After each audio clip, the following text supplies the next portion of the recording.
हाँ जी स्टूडेंट्स, आज हम पढ़ेंगे फ्रैक्शन के बारे में। ठीक है, फ्रैक्शन और टाइप ऑफ फ्रैक्शन। तो फ्रैक्शन क्या होता है, सबसे पहले हम उसकी डेफिनेशन को समझते हैं कि फ्रैक्शन क्या होता है। ठीक है, a fraction is a part of whole. Fraction are written in the form a by b where a and b are whole numbers and b not equal to 0।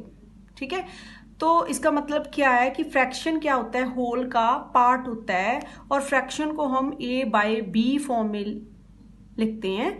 ठीक है, जहां पे a और b होल नंबर होते हैं और b की condition क्या होती है कि जो नीचे वाला नंबर है वो जीरो नहीं होता। मतलब हमारे पास दो नंबर होते हैं, एक जो इस फॉर्म में हम उसको लिखते हैं नंबर्स को। ठीक है, और जो नीचे वाला नंबर है वो जीरो नहीं होता और a को हम बोलते हैं न्यूमरेटर और b को बोलते हैं डिनोमिनेटर। ठीक है, और इसकी एग्जांपल है 1/2, 3/5, 6/11। इस टाइप में हम इन फ्रैक्शन को जो है वो लिखते हैं। ठीक है, अब मैं एक फिगर ड्रॉ करके आपको अच्छे से क्लियर करती हूँ। ठीक है, जैसे मैंने एक फिगर बनाई, इस सर्कल की फिगर बनाई और मैंने इसको ऐसे 2 लाइन बीच में लगा के उसको 4 पार्ट में डिवाइड कर दिया। ठीक है, तो अगर मैं इसका कोई एक पार्ट शेड कर देती हूँ, ठीक है, तो फिर इस शेडेड पार्ट की फिगर, जो इस फिगर का जो शेडेड पार्ट है, इसकी फ्रैक्शन क्या होगी कि सारे टोटल पार्ट जो है 1 2 3 4 पार्ट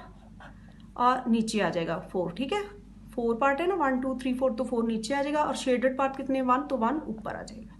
ठीक है, तो ये जो 1 है इसको बोलते हैं न्यूमरेटर और ये जो b, ये जो नीचे वाला नंबर 4 है इसको बोलते हैं डिनोमिनेटर।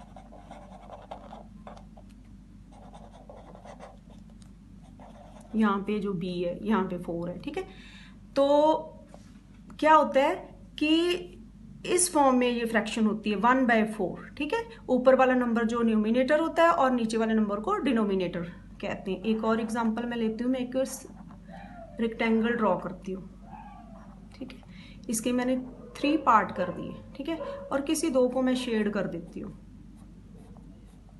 ठीक है, तो इस शेडेड पार्ट की क्या फ्रैक्शन होएगी, टोटल पार्ट कितने 1 2 3, तो नीचे आ गया 3 और शेडेड पार्ट कितने हैं 2। ठीक है, तो ये क्या होगी इसकी फ्रैक्शन। ठीक है, अब आपको पता चल गया होगा कि जो फ्रैक्शन होती है वो ऐसे जब नंबर लिखे जाते हैं 2/3 फॉर्म में रख के लिखे जाते हैं, जैसे 1/4 फॉर्म में लिखे जाते हैं, तो इस ऐसे जो नंबर होते हैं उनको फ्रैक्शन बोलते हैं। ठीक है, और इसमें जो नीचे वाला नंबर है वो जीरो नहीं होना चाहिए। ओके, तो आई होप आपको फ्रैक्शन जो है अच्छे से समझ लग गया होगा। ठीक है, अब हम करते हैं टाइप्स ऑफ फ्रैक्शन। अब टाइप ऑफ फ्रैक्शंस देखो, सबसे पहले मैंने लिखा हुआ है प्रॉपर फ्रैक्शंस। प्रॉपर फ्रैक्शन क्या होता है, उसमें जो न्यूमिनेटर होता है वो डिनोमिनेटर से छोटा होता है। ठीक है, जैसे मैं ऊपर वाले डिनोमिनेटर को क्या बोलते हैं, ऊपर वाले नंबर को न्यूमिनेटर बोलते हैं। ठीक है, ऊपर वाला नंबर मान लो 2 है। ठीक है, ऊपर वाला नंबर डिनोमिनेटर से छोटा होता है, मतलब नीचे वाला नंबर बड़ा होएगा। तो इस टाइप का नंबर जो हो गया वो होगी, इस टाइप की फ्रैक्शन क्या होगी, प्रॉपर फ्रैक्शन। ठीक है, तो एक और मैं लेती हूँ एग्जांपल। ठीक है, जैसे मैं ऊपर 4 लिख लूँ, ठीक है, और नीचे मैं लिख दूँ 7।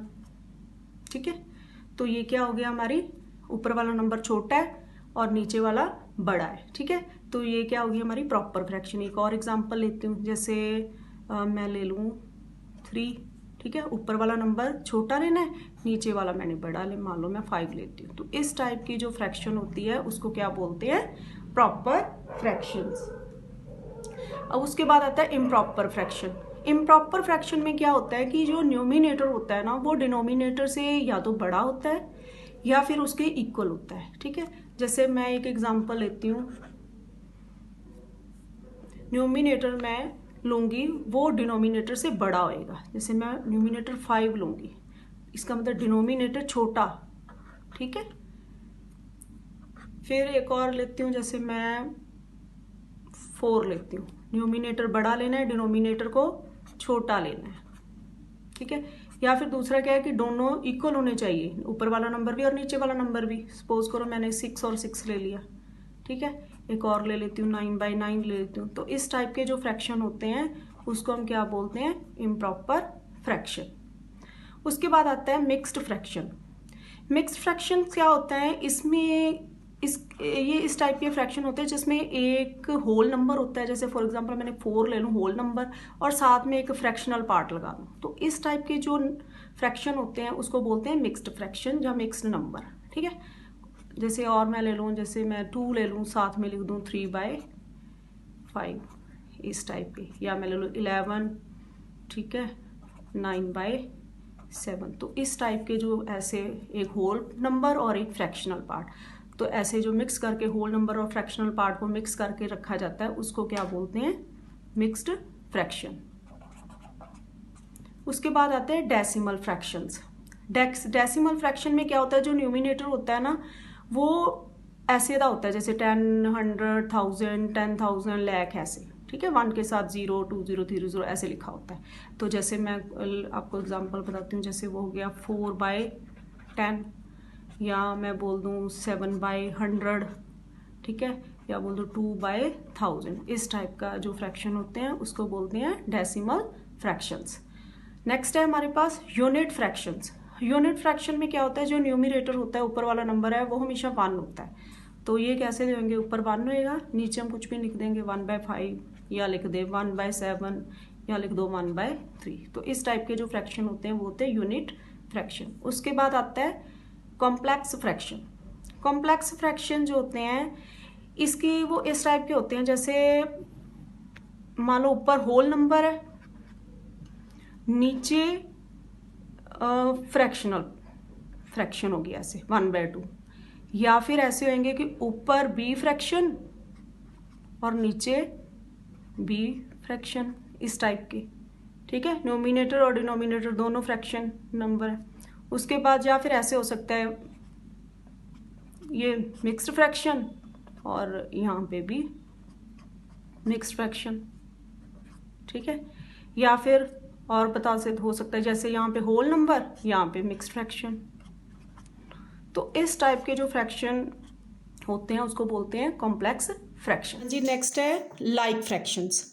लाइक फ्रैक्शन क्या होता है कि इस टाइप के फ्रैक्शन होते हैं जिसमें जो डिनोमिनेटर होता है ना वो सभी फ्रैक्शन का सेम होता है। जैसे मैं लिखूँ 2/11, या मैं लिख दूँ 5/11, या मैं लिख दूँ 3/11।